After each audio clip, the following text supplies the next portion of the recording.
Hello. It's a pleasure to be here in such a wonderful institution, very important one. It's a pleasure to be able to talk freely about very important subjects. Also, a part of the war, not one. We have many crises around the world, and one is sometimes overlooked, and it's rightly called Democlipse, as organizers of this important conference mentioned. Well, I'm coming from Slovenia. Originally, I was born on the border, small town. It used to be small town, now is a big village. Kebele Szent Márton, or Kobilje in Slovenian. We used to be a bilingual municipality, but after the Second World War, the majority of population decided to go out of this specially designated area, as we also heard in Ukrainian case. It's very important to have designated areas for governments to be aware where approximately do the minority members live, but not only confined to very small pieces of land. So after the Second World War, this area in Prekmurje, or Muravidek in Hungarian, it was again ceded to Yugoslavia, socialist Yugoslavia, after war Yugoslavia, which after Cominform actually break up with Soviet Union in '48, started to incline more and more to the West. So also our laws in Yugoslavia, and especially in Slovenia, because every republic had its own constitution, especially after '74, it was very important federal constitution which granted some rights which were already granted, but to put it mildly, it made the possibility to peaceful disintegration of Yugoslavia in case of any kind of problems. More and more as time passes, we can see that Yugoslavia didn't just collapse because of interethnic issues. It was one very important method or function of the dispute. But as we see now, the economic changes taught us that behind the curtain it was many more factors which affected this dissolution. We must stress that in Slovenia, constitutionally, only 3 minorities are recognized. First, it was a Hungarian minority after the Trianon Treaty, as you well known.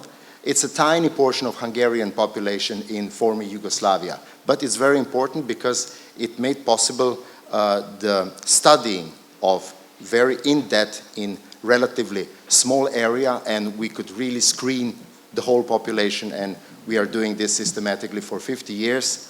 Unfortunately, last 20 years, we also didn't carry out a census, so we are not aware of the current number of Hungarian members, minority members.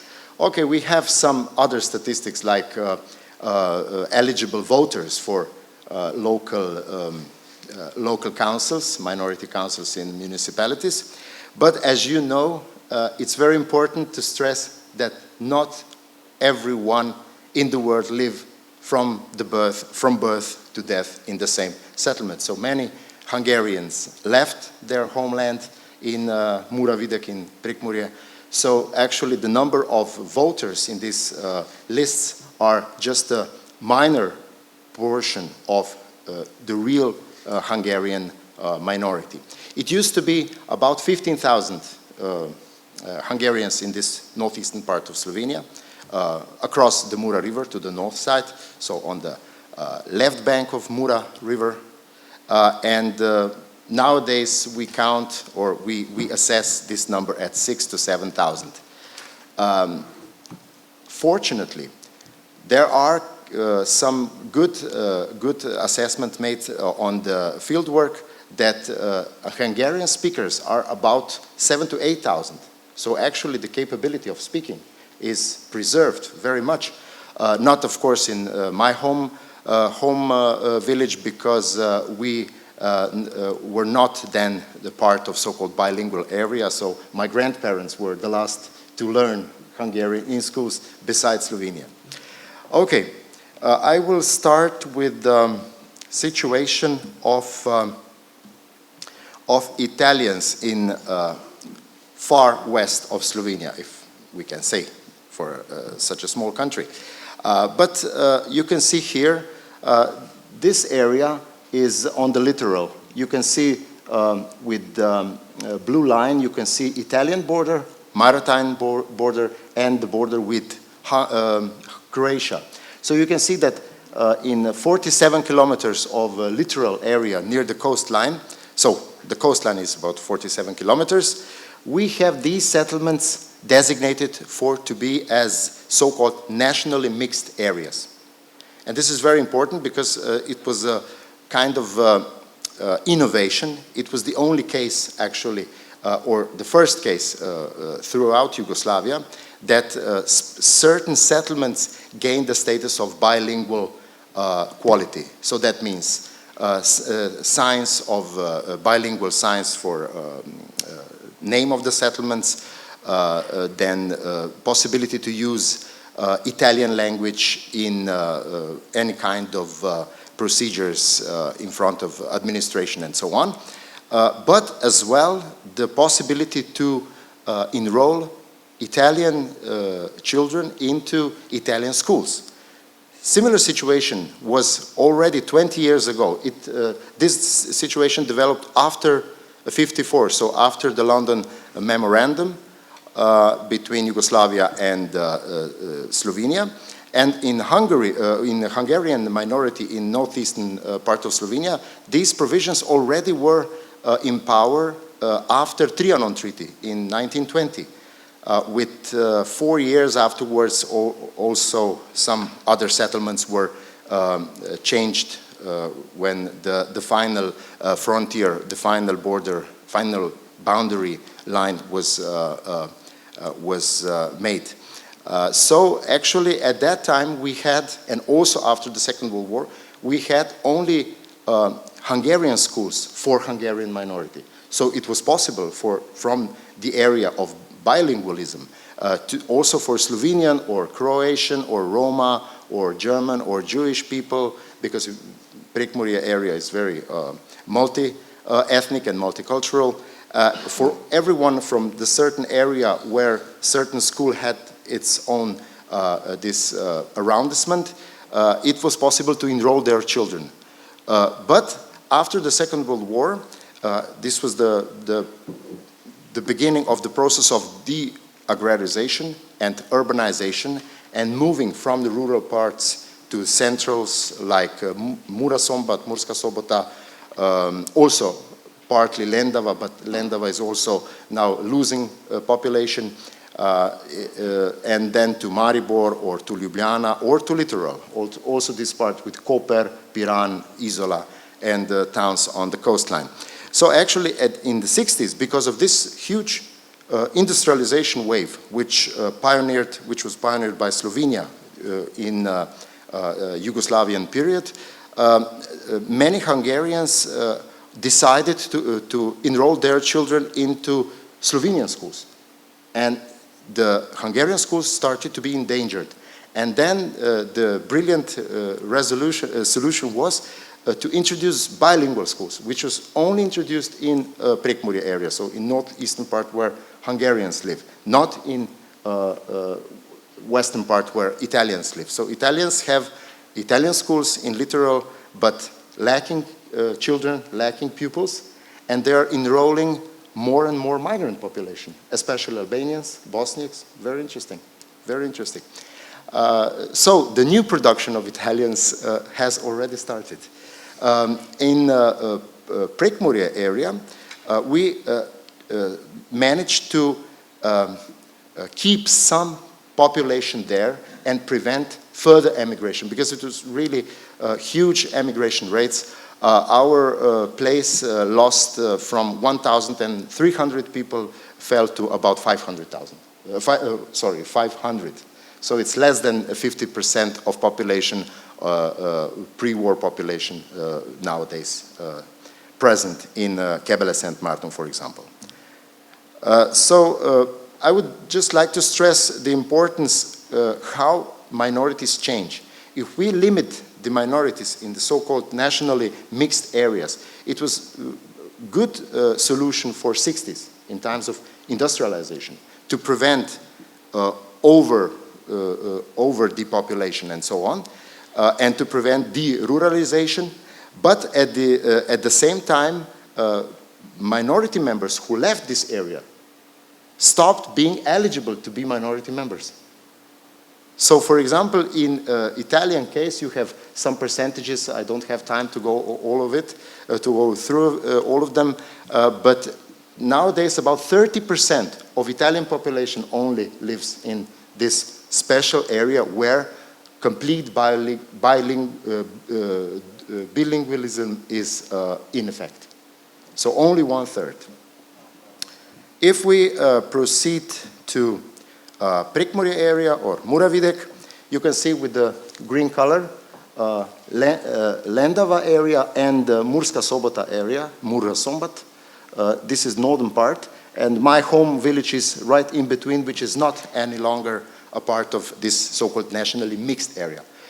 Of course, it used to be more or less 70 to 90% Hungarian settlements, but because many people were bilingual, also among Hungarians, they decided to be more neutral, name nationally mixed areas or ethnically mixed area.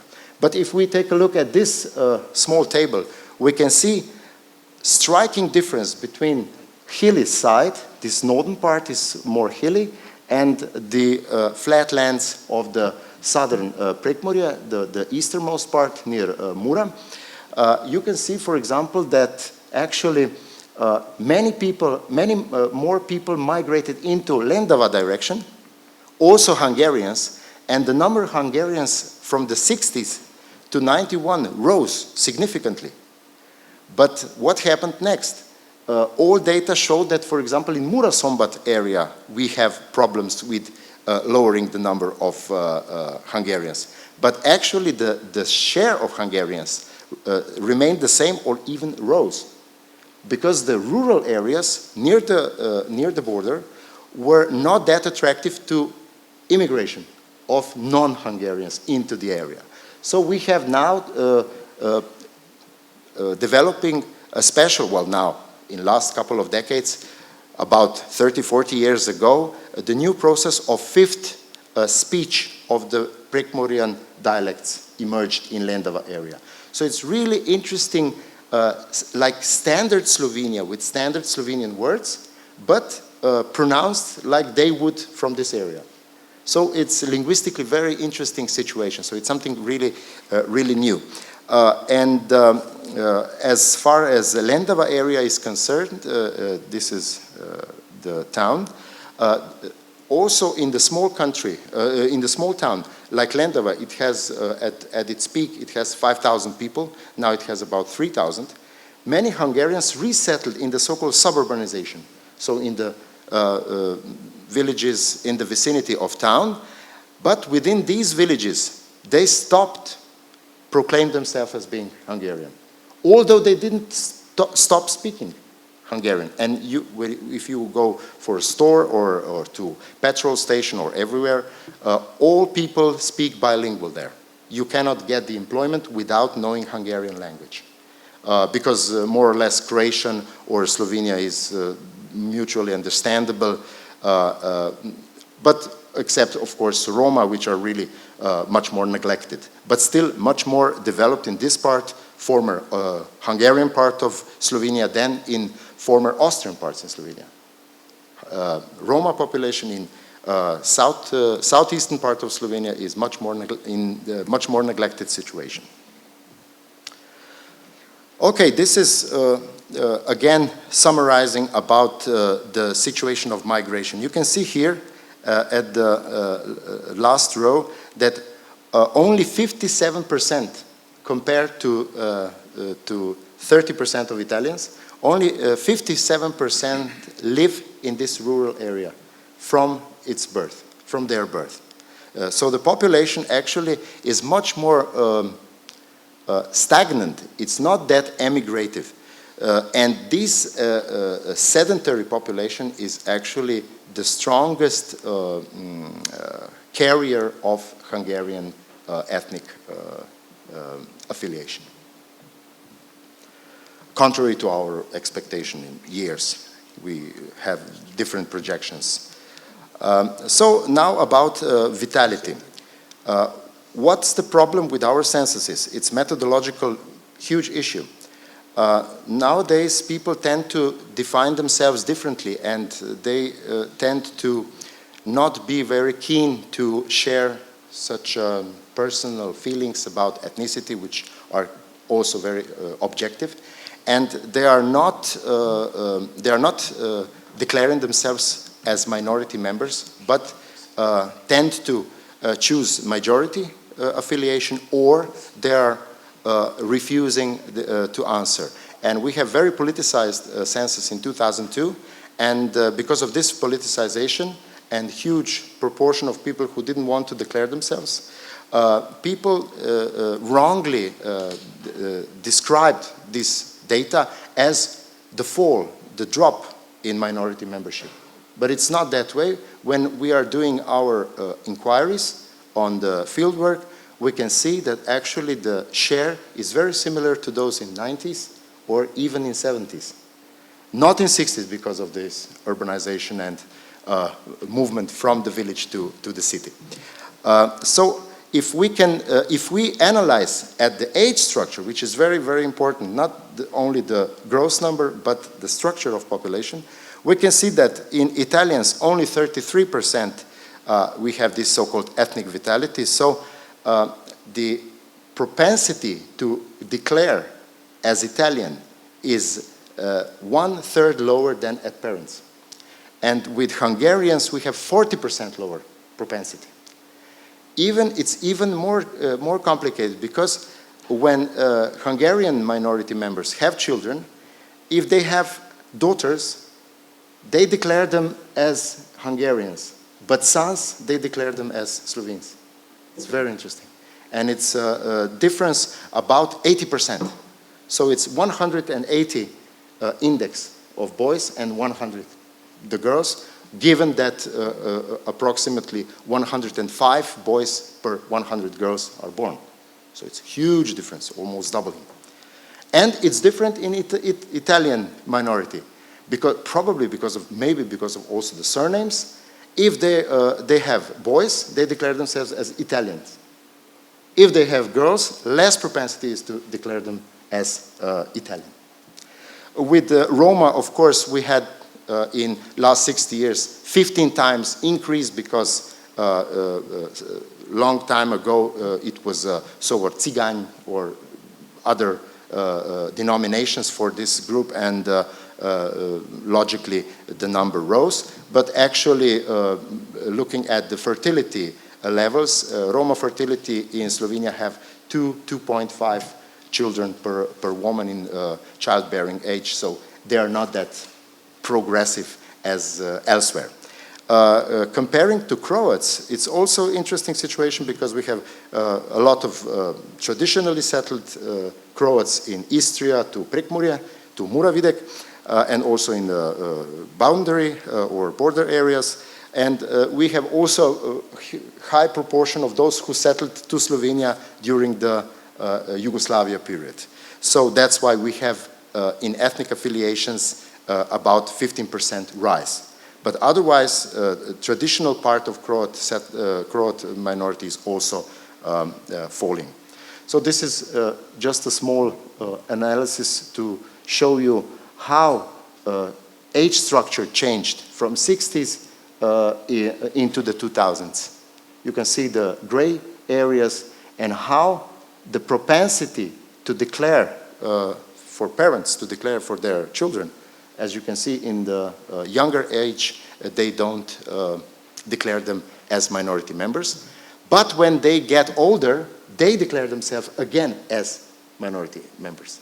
So it's not that bad as it seems, but I will conclude with this, that nationally mixed areas which are closely to enclosing small settlements is not a good solution. is affecting the drop in minority, is not affecting the revival of minority. So it's much more, it's much better to have designated regions, the whole regions with a complete geographical structure like centers and periphery to function as a region, and with this, within such regions to promote cultural values. Of course, many of them are belonging to minority members. Thank you.